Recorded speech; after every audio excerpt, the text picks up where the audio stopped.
주 이름으로 환영합니다. 여러분들이 주님을 향한 발걸음과 그 마음의 중심을 기쁘게 받아주시고 그 드려진 영혼 가운데, 그 심령 가운데 하나님의 은혜와 능력으로 충만케 채워주시는 복된 시간이 될 줄 믿습니다. 성령 하나님께서 여러분들의 생각과 마음을 주장하여 주셔서 은혜 받기 원합니다. 우리가 생활을 하다 보면은 우리가 원하지 않는 환경과 상황에 놓이게 될 때가 있고 또 원치 않는 큰 문제와 어려움을 만날 때가 있습니다. 그러한 어려운 환경과 상황, 원치 않는 큰 문제와 어려움을 만났을 때 우리는 우리 자신도 모르게 우리의 생각과 마음이 그 문제와 어려움에 묶이게 됩니다. 그 문제와 어려움을 고민하며 생각하다 보면은 때로는 밤잠을 이루지 못하고 뜬 눈으로 밤을 새울 때가 있고 또 그 문제와 어려움으로 인하여서 고민에 빠져서 정신없는 사람처럼 일상적인 생활을 못할 정도가 될 때가 있습니다. 눈을 뜨고 있는데 분명히 앞에 있는 것이 보이는데도 자신의 앞에 무엇이 있는지 보지 못하고 무엇을 계속 듣고 있음에도 불구하고 그 사람이 무슨 말을 하는지 모를 때가 때로는 있습니다. 분명히 말했음에도 불구하고 그 사람이 무슨 말을 했는지 모릅니다. 저도 가끔 사모님이 뭐라고 얘기를 했는데 분명히 뭐라고 얘기를 했는데 도무지 그 말을 들은 적이 없는 것 같아요. 사모님은 분명히 제게 그 말을 했다고 하는데 저는 처음 듣는 말입니다. 그래서 저는 당신이 언제 그런 말을 했는데 난 처음 듣는데 난 정말 그런 말을 들은 적이 없는데 라고 당황하고 좀 난처할 때가 때로는 있습니다. 그런데 알고 보면 사모님은 분명히 그 이야기를 할 때 제가 다른 생각에 잠겨 있을 때입니다.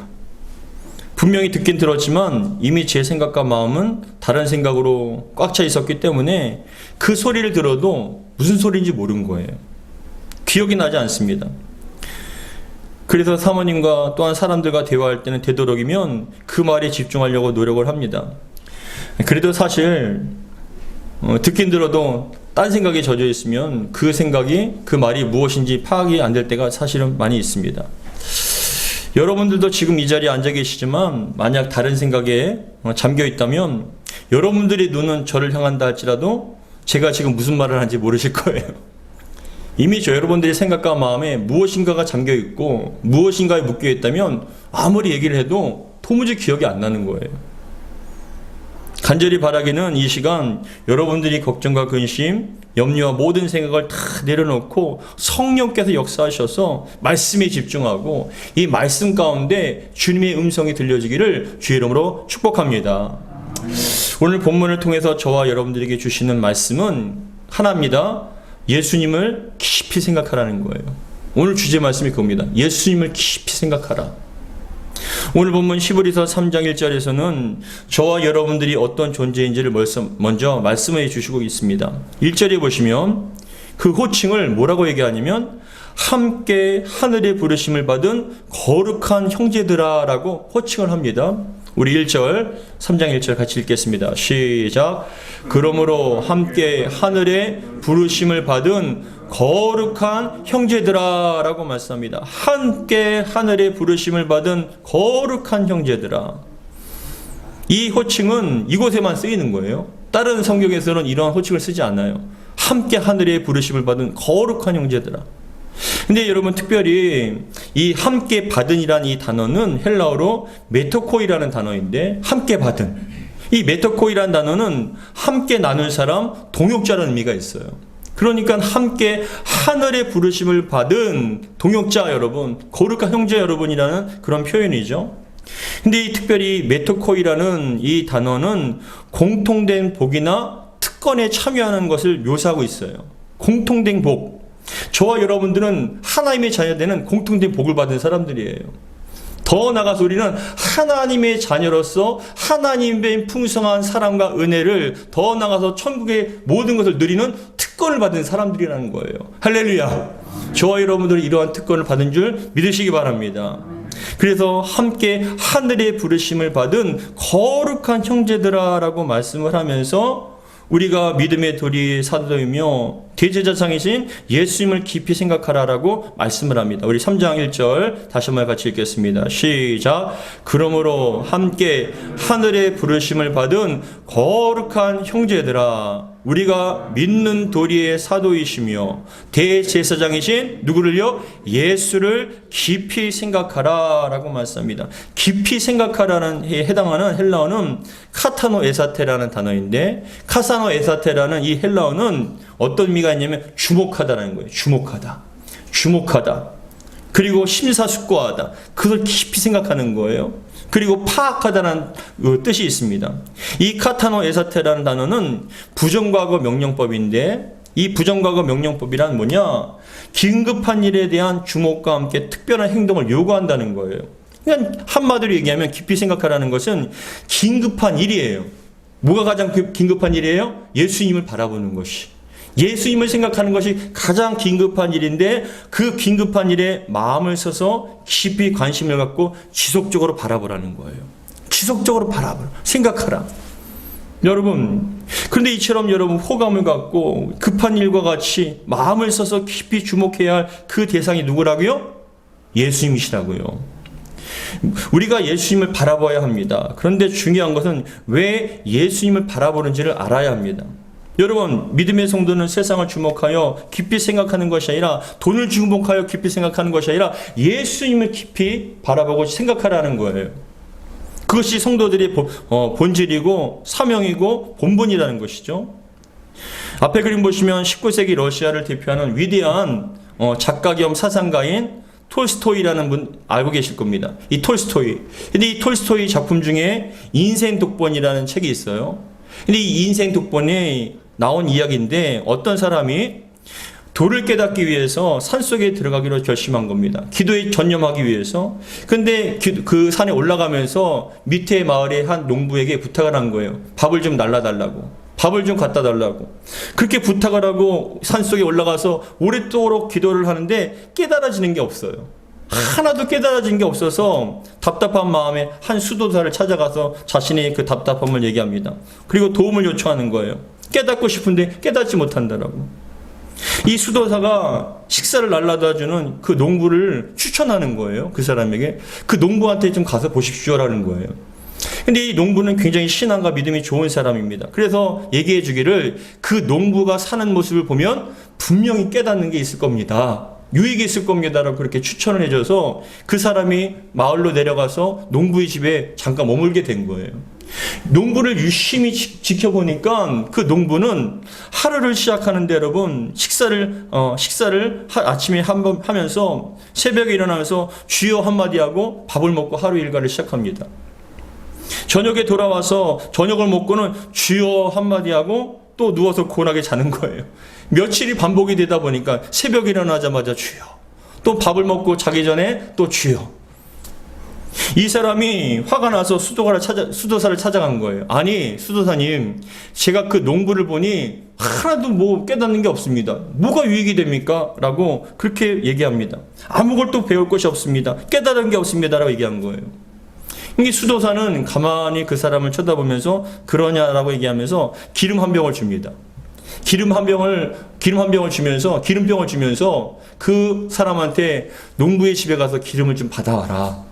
기름을 좀 가져와라 라고 얘기하니까 그 사람이 농부의 집에 가서 기름을 가득 채워서 돌아온 거예요. 근데 여러분, 기름이 밖에 흐르지 않도록 열심히 이렇게 주의하면서 갖고 올라왔습니다. 그러자 그 기름병을 받은 수도사가 얘기합니다. 그 사람한테 얘기합니다.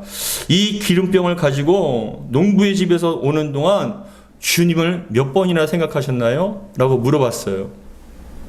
이 기름병을 갖고 오는 동안 당신은 몇 번이나 주님을 생각했습니까? 라고 물어보니까 그는 곰곰이 생각하면서 뭐라고 얘기하냐면, 저는 사실 기름이 흐르지 않도록 그 하는 일에 신경 쓰느냐고 사실 주님을 생각하지 못했네요. 그런 거예요. 자기가 기름병에 기름이 흐를까봐 그 기름병을 주의하다 보니까 한 번도 주님을 생각한 적이 없다는 거예요. 수도사는 그 사람한테 얘기합니다. 그거 보십시오. 당신이 그 간단한 일을 하면서도 주님을 한 번도 생각하지 않았는데 농부는 그렇게 피곤한 삶 가운데서 하루에 2번이나 주님을 찾지 않았습니까? 그대는 그저 기름이 흐르지 않도록 하는 그것만 걱정하고 신경 썼지만 사실 농부가 얼마나 걱정거리가 많은 줄 압니까? 날씨 걱정, 씨 뿌리는 거에 대한 제대로 자랄까에 대한 걱정, 새들이 와서 쪼아먹으면 어떡할까라는 그런 걱정. 근데 그렇게 걱정할 일이 많은 가운데서도 주님을 하루에 2번이나 생각합니다. 이 사람은 크게 깨닫고 산에 내려왔다고 합니다.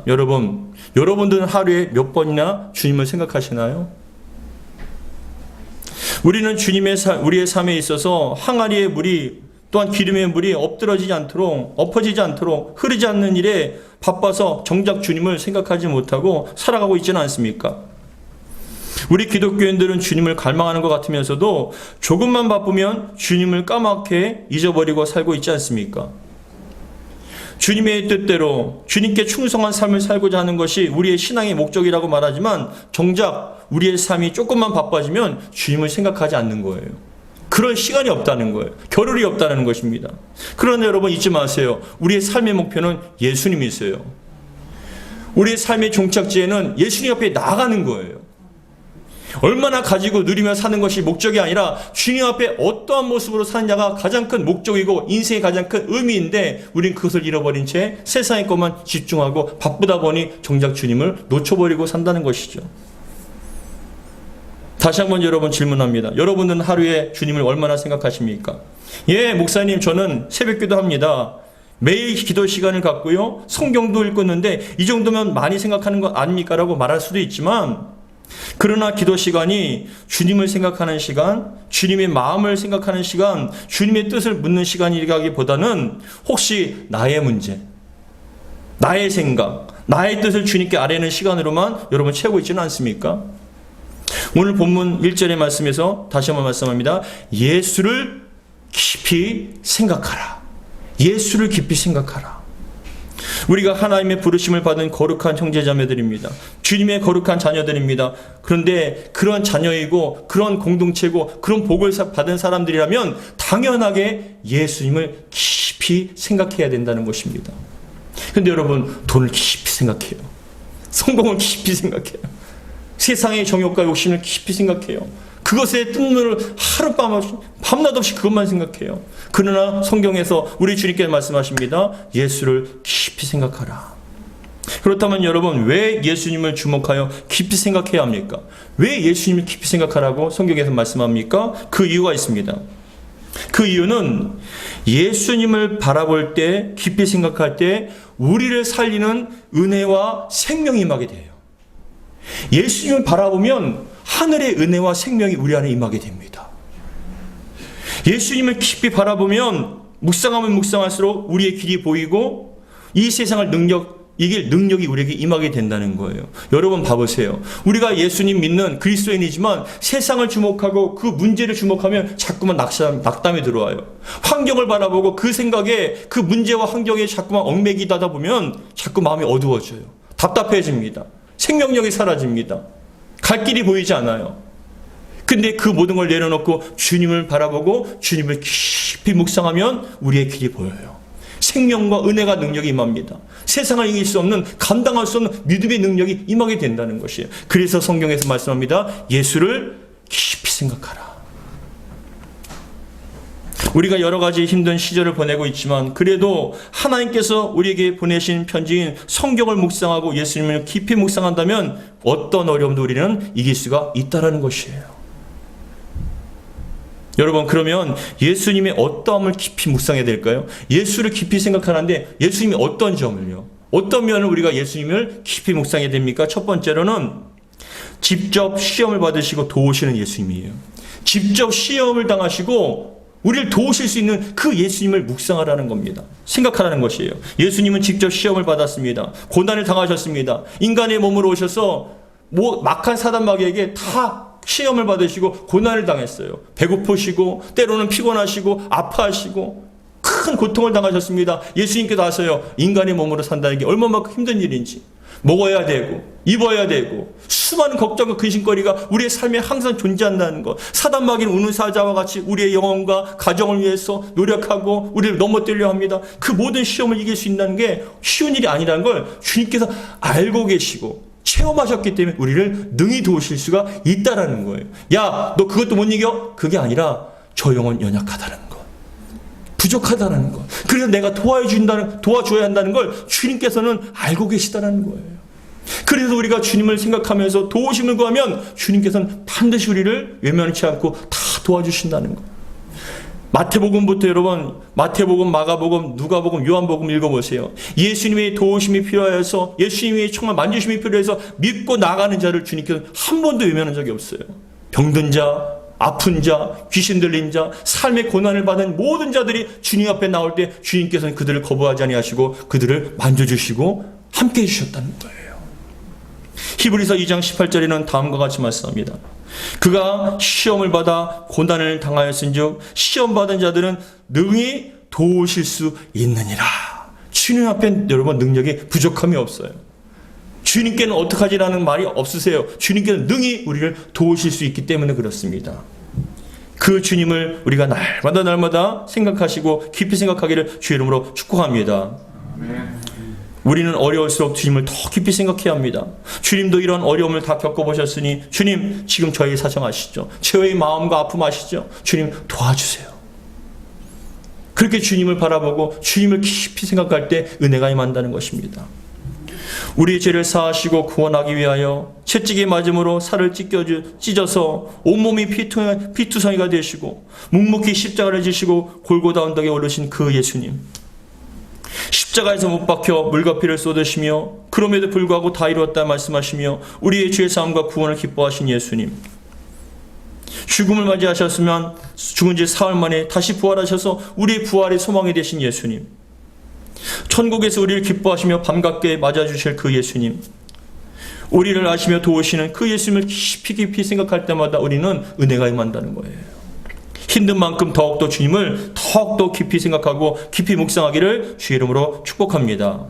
두 번째, 우리를 어려움과 고난을 당하시고 시험을 이기게 해주실 뿐만 아니라 두 번째, 신실한 예수님을 깊이 생각하라는 거예요. 신실하신 예수님. 신실하다는 건 무슨 뜻이냐? 믿음직하고 착실하다는 거예요. 신실하신 예수님. 믿음직합니다. 항상 우리를 갖다 믿음직하고 착실하십니다. 한 번도 여러분, 한 번도 변함이 없으세요. 사람들은 다 떠나도 예수님은 함께 하셔요. 사람은 변해도요, 주님은 안 변하세요.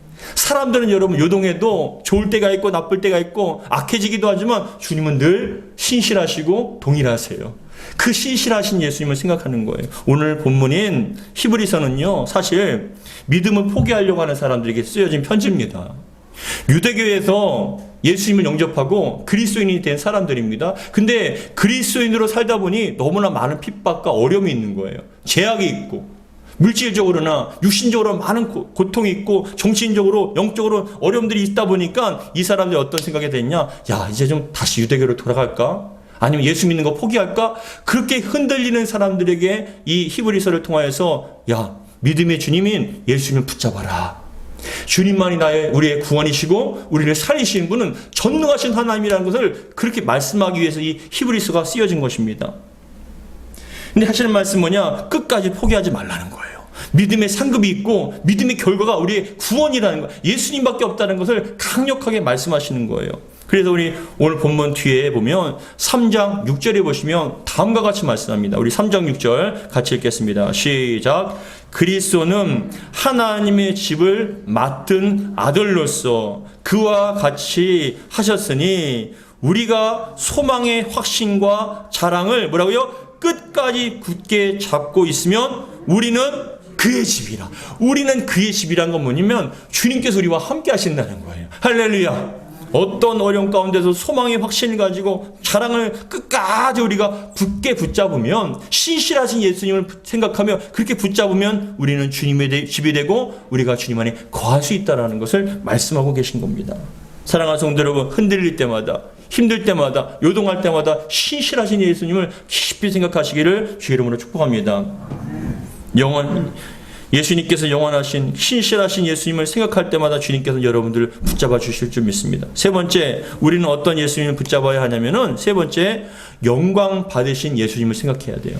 영광 받으신 예수님, 이 땅에 고난을 받으셨어요. 많은 어려움을 당하셨어요. 그럼에도 불구하고 이기셨습니다. 믿음으로 승리하셨습니다. 십자가의 지심을 통하여 우리의 모든 죄와 사망의 결박들을 끊어주셨습니다. 신실하신 예수님이세요. 그리고 그 고난의 뒤에 영광 받으신 예수님을 생각하는 거예요. 우리도 이 땅에 고난 받지만 예수 믿는 것 때문에 갈등하지만 그럼에도 불구하고 우리에게 맡겨준 것, 우리에게 약속된 것은 영광이라는 거예요.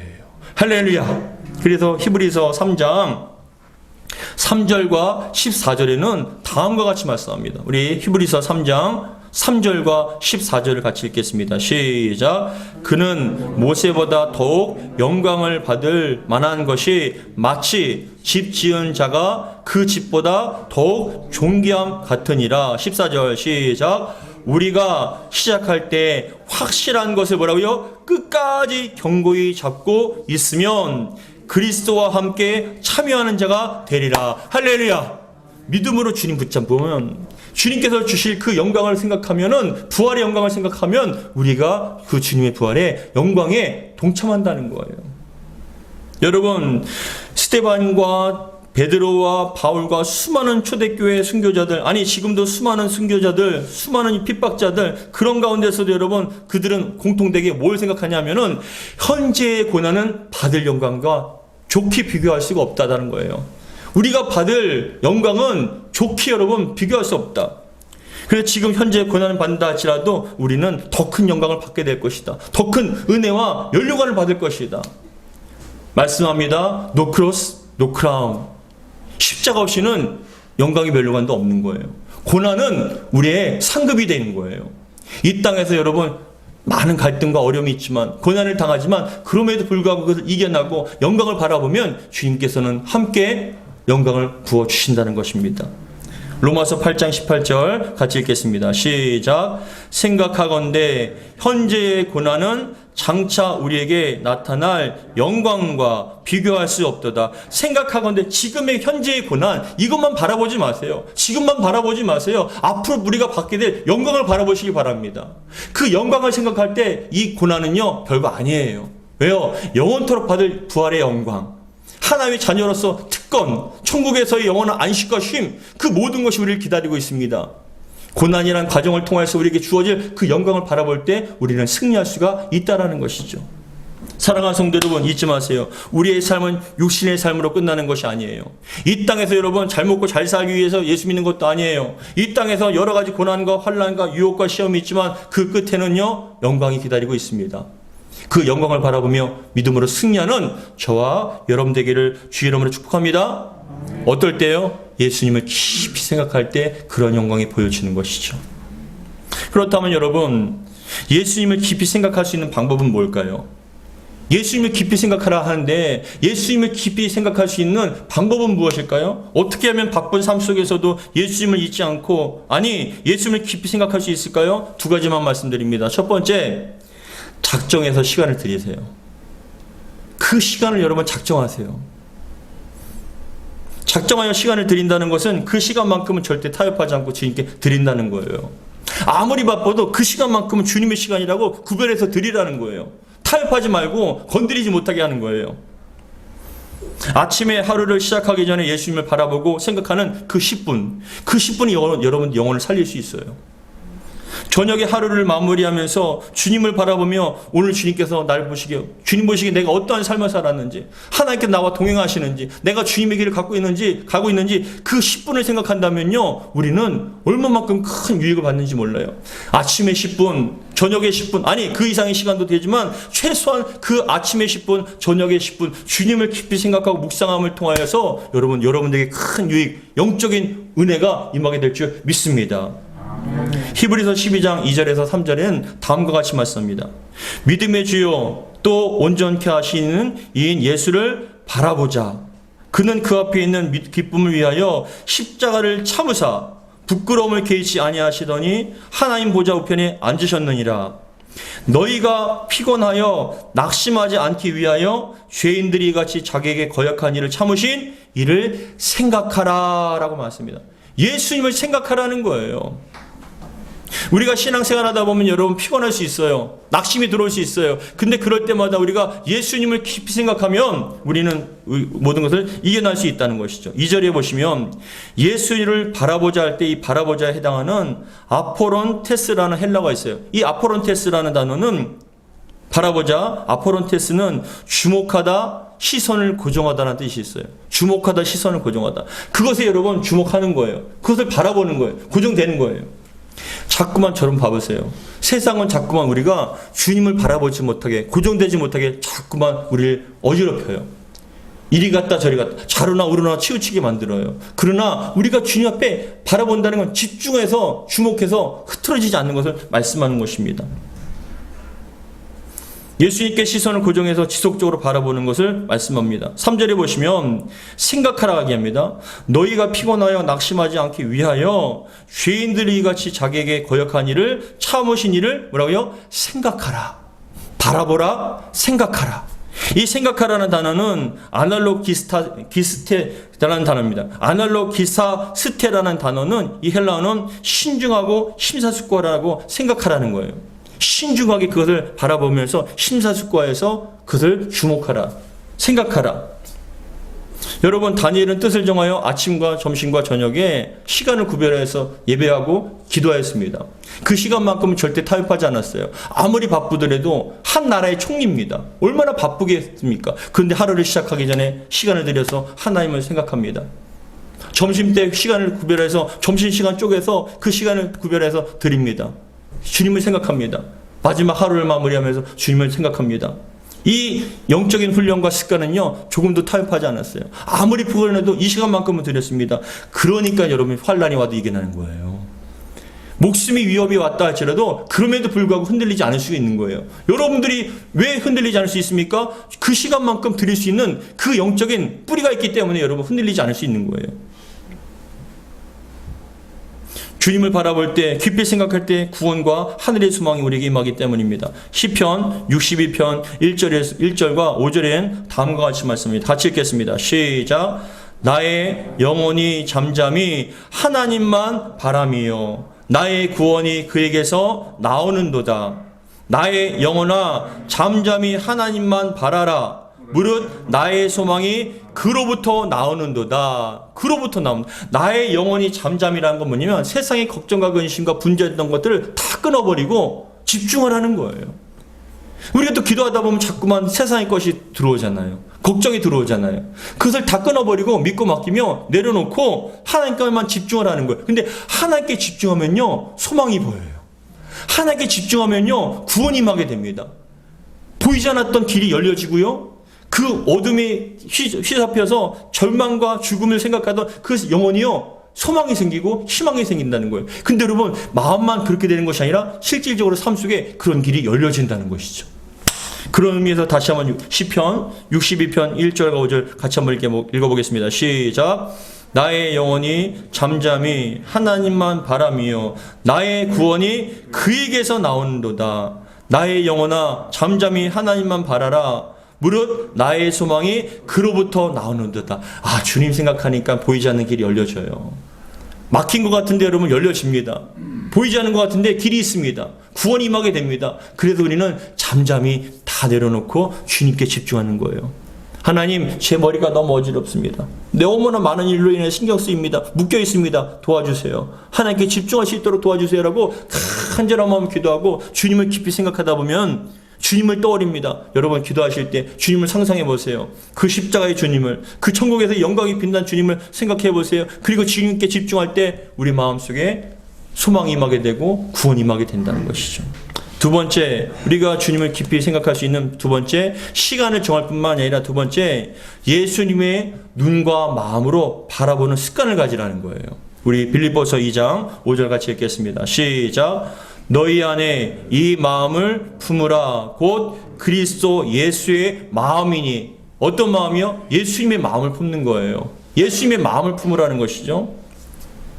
다음 그림 보시면은 19세기 대표적인 기독교 문학으로 꼽히는 책 중에 세계 기독교 고전 중에 하나인 찰스 셸던 목사님의 예수님이라면 어떻게 하실까라는 책이 있습니다. 여러분 기독교 고전이란 건 여러분 그냥 된 게 아니에요.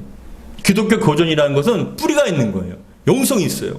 지금 나오는 어떤 간편한 어떤 수필집이나 설교집이나 묵상집 정도가 아니라 대대로 오랜 시간 동안 많은 사람들이 그것에 은혜를 받고 그만큼 영성과 뿌리가 있는 것을 고전이라고 얘기합니다.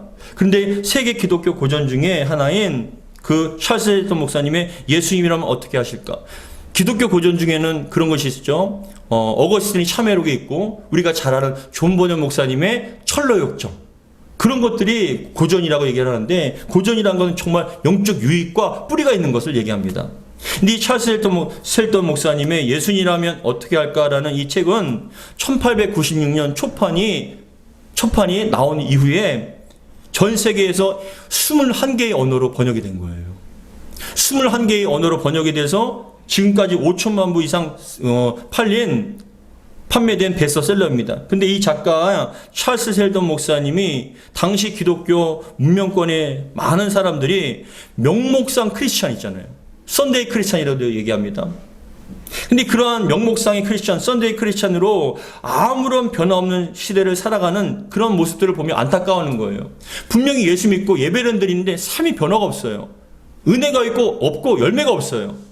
그것에 대해서 답답하게 생각했던 이 목사님이 묵상하고 기도하면서 이 책을 썼습니다. 예수님이라면 어떻게 할까?